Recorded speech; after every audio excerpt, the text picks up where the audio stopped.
Hey, salut camarades et bienvenue sur cette vidéo, cette fois consacrée aux animes post-apocalyptiques. Alors comme à chaque fois sur les vidéos dans ce style, il ne s'agit pas de mon top personnel, ni forcément des meilleurs animes de l'histoire de l'humanité, mais des animes que je trouve les plus importants à connaître sur ce thème.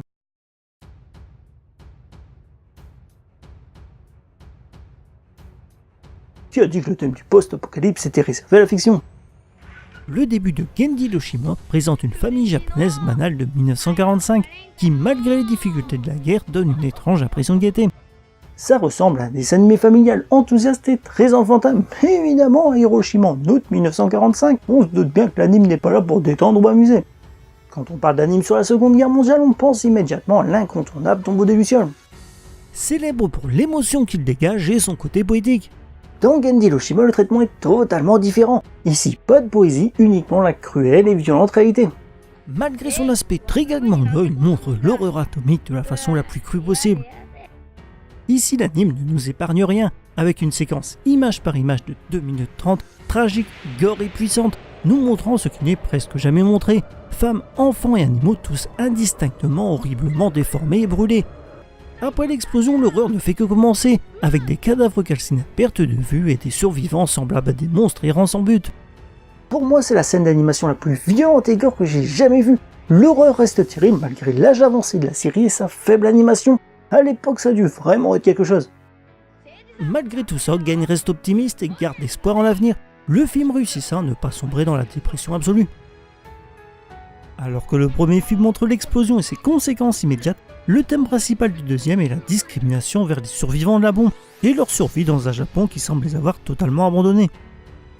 On peut trouver l'anime peu crédible et trop gore, mais ça c'est sans savoir que le manga d'origine est une œuvre autobiographique. Nakazawa Keiji avait 6 ans au moment du bombardement d'Hiroshima, et nombre d'événements viennent de son vécu.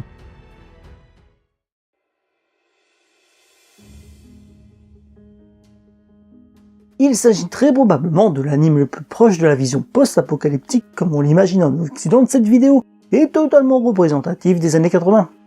Avec de grands gaillards bodybuildés, un héros stoïque et silencieux à l'apparence inquiétante mais en réalité toujours là pour aider les plus faibles, des punchlines de la mort, un gamin ennuyant qui ne cesse pas de parler pour sa perte d'éléments comiques, des méchants très méchants ont vécu de cuir de pointe et une violence totalement assumée. Le tout dans un monde désertique, sans foi ni loi, ravagé par une guerre nucléaire. C'est un peu le Mad Max de l'animation, et il s'en inspire d'ailleurs ouvertement. L'histoire paraît très simple. L'amour de Kenshiro est kidnappé par son rival et Ken cherche alors évidemment à la sauver. Mais en arrière-plan se trouvent des forces plus sombres et un scénario finalement plus complexe et travaillé que l'on pourrait le penser, formant une véritable épopée post-apocalyptique. L'anime est surtout connu pour sa violence et son héros. Un héros ne supportant pas l'injustice et le mal, spécialiste des arts martiaux et n'hésitant pas à faire exploser la tête des méchants à main nue, le genre de gars qui combat même un tank avec ses poings. Il a été imaginé comme un mélange entre Bruce Lee et Mel Gibson. Aujourd'hui, on peut avoir l'impression que tous les éléments de cet anime ont déjà été vus. Ça vient du fait qu'il est inspiré de nombreux animes d'action et en particulier les longs shonen.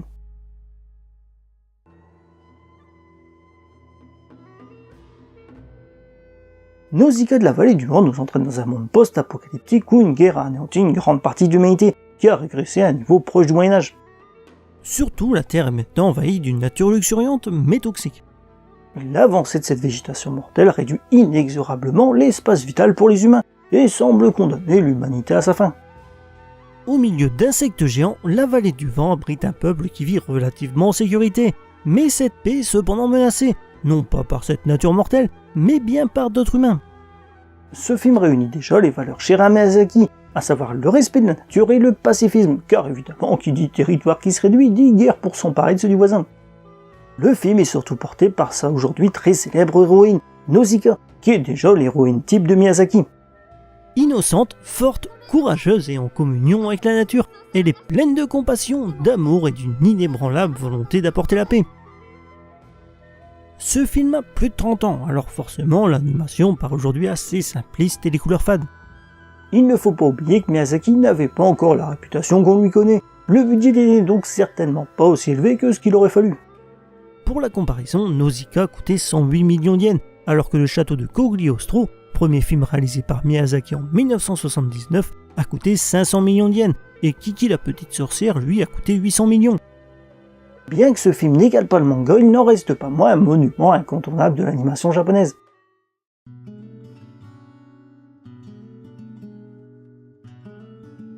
Voici un représentant de ce que j'appelle le post-apo zen. Ici, ni violence, ni action, ni ambiance sombre ou sentiment de détresse. Il s'agit d'un anime très calme, lent et contemplatif, une sorte d'Aria du post-apo.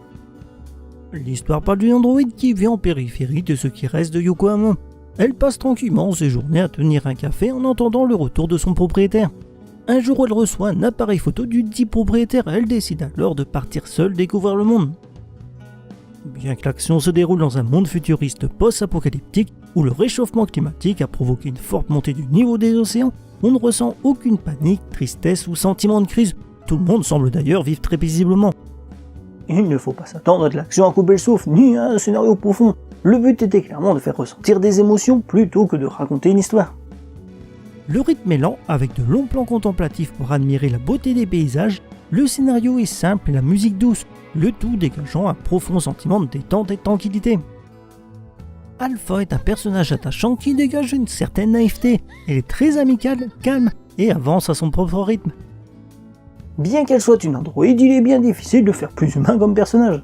Pour le côté technique, il faut être bien conscient qu'il ne s'agit que de petits OAV sans grande prétention, avec donc un faible budget. Mais on ressent bien que l'équipe de production a donné son maximum pour fournir un travail de qualité. Par contre, il ne couvre que les premiers chapitres du manga, ce qui est bien dommage, il aurait clairement mérité une vraie série.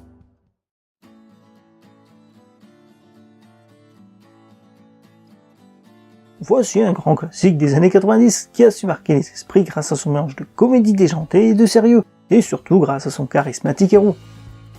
L'action se déroule dans un monde désertique sans morale, où des colons tentent de survivre tant bien que mal, dans ce qui ressemble à Far West futuriste désenchanté. La série surprend par l'humour et la bonne humeur de sa première partie. On y découvre Vache, le criminel le plus recherché, et connu pour être un psychopathe qui détruit tout sur son passage. Mais en réalité, il se montre blagueur, charmeur et surtout extrêmement maladroit et malchanceux. Mais si la première moitié semble très légère et assez répétitif, l'intrigue se lance vraiment dans la seconde partie. On se retrouve avec un mélange de western futuriste et de science-fiction spatiale dans un récit moral sur fond de drame et de pacifisme.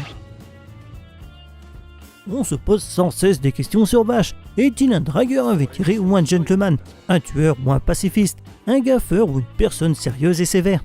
Surtout on découvre son fardeau et les sacrifices qu'il fait pour rester fidèle à ses idéaux. Cette séparation en deux parties avec des tons très différents est extrêmement efficace et bien trouvée. Si tout aurait été sérieux, le développement de Vache n'aurait pas eu le même effet. L'anime nous offre un univers très développé, une comédie déjantée, un récit moral, ainsi que des personnages intéressants et charismatiques.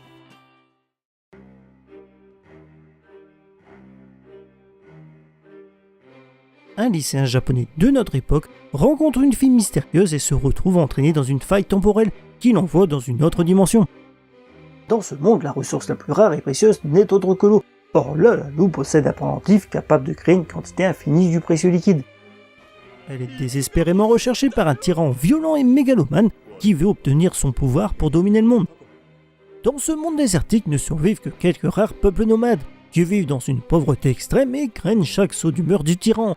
Le décor est un monde sombre avec un désert sans fin et une atmosphère oppressante. Malgré le titre français, l'action se déroule bien sur Terre, dans un futur lointain. La série est très sombre et parle de la façon dont la guerre affecte les gens. Elle s'inspire de la réalité, plus précisément des guerres civiles africaines. Et même si les événements se déroulent dans un futur très lointain, elle est très réaliste et donne l'impression que ça pourrait quasiment se dérouler en ce moment. L'histoire est donc très dure, sombre, angoissante, déprimante et brutale, et peut devenir vraiment très difficile à regarder. Sévices, viols, tortures et privations sont courants dans cet anime. On y parle également beaucoup d'enfants soldats. Mais on y trouve aussi quelques petites traces d'espoir. Du côté de l'aspect visuel, l'anime souffre clairement d'un manque important de budget, qui vient peut-être du fait que le projet était très risqué.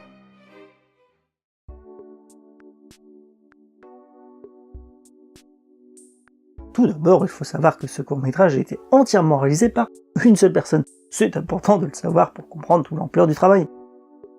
L'histoire nous plonge dans un futur lointain où la surface terrestre est devenue invivable et où l'humanité est condamnée à vivre sous terre.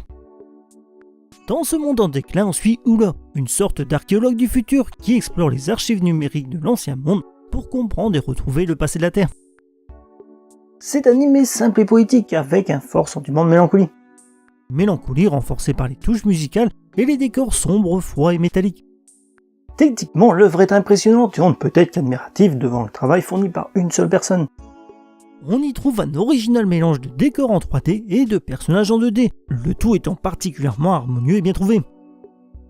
Bien que l'histoire soit très courte, on n'a pas l'impression qu'il manque quelque chose. Yasuhiro va directement à l'essentiel, s'intéressant juste ce qu'il faut à ce personnage et à l'univers qu'elle a créé pour nous raconter une histoire convaincante et complète, avec en prime une fin des plus surprenantes.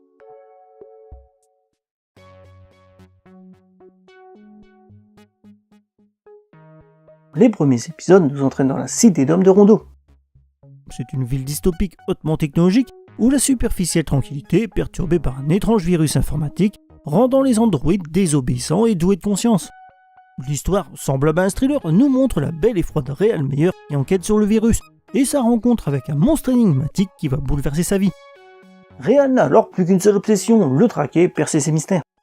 La série nous entraîne alors dans un voyage à travers une terre désolée où ne subsistent que quelques villes isolées. La série possède une ambiance très particulière avec un mélange de nombreux sous-genres. Cyberpunk, post-apocalyptique, action, mystère, drame, psychologie, dystopie et même un peu de comédie et de romance. Le tout créant une narration très peu habituelle avec de nombreux rebondissements, changements de genre et interrogations. On y trouve deux types d'atmosphères. La cité d'hommes de Rondo est un endroit dystopique et où les émotions humaines ont presque disparu. À l'extérieur, lui, le monde est apocalyptique, gris, sombre, sinistre et dépeuplé. L'histoire est très complexe avec beaucoup de symbolisme et énormément de références philosophiques qui incitent à réfléchir, mais qui peuvent rendre l'anime incompréhensif. Le côté quasi expérimental ne plaît clairement pas à tout le monde. Le rythme est également très particulier. Au début, c'est très rapide, mais du 10 au 20, ça devient beaucoup plus lent, avec une certaine impression de remplissage. L'animation reste un gros point fort de l'anime, avec un style très occidentalisé et artistique, avec en plus des angles de vue originaux, une animation très fluide et des couleurs très réussies.